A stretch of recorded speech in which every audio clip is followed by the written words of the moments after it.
அருமையானவர்களே, எப்படி இருக்கீங்க? சந்தோஷமாக இருக்கீங்களா? நிச்சயமாகவே நீங்கள் சந்தோஷமாக, மகிழ்ச்சியாக, ஆசீர்வாதமாக, விடுதலையாக இருக்க வேண்டும் என்று சொல்லி ஆண்டவருக்குள்ளே உங்களை வாழ்த்துகின்றேன். ஆண்டவர் உங்களை ஆசீர்வதித்து வழிநடத்த உண்மையுள்ளவராய் இருக்கிறார். தொடர்ந்து இந்த காலையில் கர்த்தருடன் என்கிறதான இந்த யூடியூப் சேனலை, இந்த நிகழ்ச்சியை பாருங்கள். ஆண்டவர் ஒவ்வொரு நாளும் புதிய கிருபைகளை கொடுத்து, புதிய வார்த்தைகளை கொடுத்து, புதிய வசனத்தை கொடுத்து உங்களை வழிநடத்த உண்மையுள்ளவராய் இருக்கிறார். நீங்கள் செய்ய வேண்டிய காரியம் ஒன்றே ஒன்று தான்.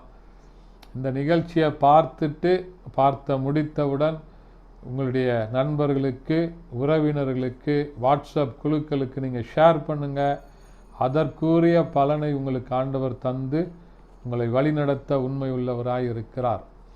இந்த நாளின் தியானத்திற்கு என்று சொல்லி நாம் தெரிந்து கொள்ளப்பட்ட வேத பகுதி உபாகமம் புத்தகம் 31ஆம் அதிகாரம் அதனுடைய 8வது வசனம் இப்படியா சொல்லுகிறது: கர்த்தர் தாமே உனக்கு முன்பாக போகிறார், அவர் உன்னுடனே கூட இருப்பார், அவர் உன்னை விட்டு விலகுவதும் இல்லை, உன்னை கைவிடுவதும் இல்லை, பயப்படவும் கலங்கவும் வேண்டாம் என்றான். எனக்கு அருமையானவர்களே, அன்றைக்கு ஆண்டவருடைய வார்த்தை இஸ்ரவேல் ஜனங்களை பார்த்து சொன்ன அருமையான வார்த்தையை பார்க்கிறோம். கர்த்தர் தாமே உங்களுக்கு முன்பாக போவார், நீங்கள் பயப்படவும் கலங்கவும் வேண்டாம்.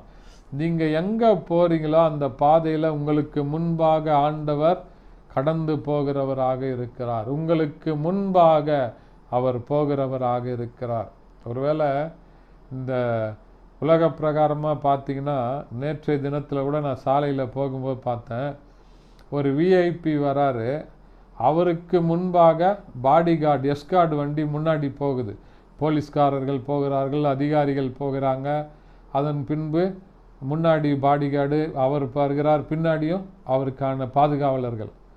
ஆண்டவர் சொல்கிறார், நீங்கள் அவருடைய பிள்ளைகளாக இருக்கும்போது உங்களை பாதுகாப்பதற்காக அவர் நமக்கு முன்பாக போகிறார். இந்த உலகத்தில் இருக்கிற பயங்கரங்களுக்கு நம்மை விலக்கி பாதுகாக்க அவர் உண்மையுள்ளவராய் இருக்கிறார். ஆகையினால சோர்ந்து போகாதீங்க. ஆண்டவர் உங்களுக்கு முன்பாக ஒவ்வொரு நாளும் போய்கொண்டிருக்கிறார். இன்றைக்கு போகிறார். நீங்கள் வாழ்நாள் முழுவதும் ஆண்டவரோடு கூட இருக்கிற வரைக்கும் ஆண்டவர் உங்களுக்கு முன்பாக கடந்து செல்ல அவர் உண்மையுள்ளவராய் இருக்கிறார். ஆகையினால் இந்த வசனத்தை விசுவாசிங்க, இந்த வசனத்தை பிடித்து ஜெபம் பண்ணுங்க. கர்த்தர் பெரிய காரியங்களை செய்வார். ஜெபிக்கலாமா?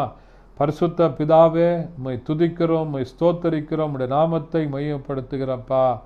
ஆண்டவரே, நீர் எங்களுக்கு முன்பாக கடந்து செல்லுகிறவர் என்று சொல்லி பார்க்கிறோம்.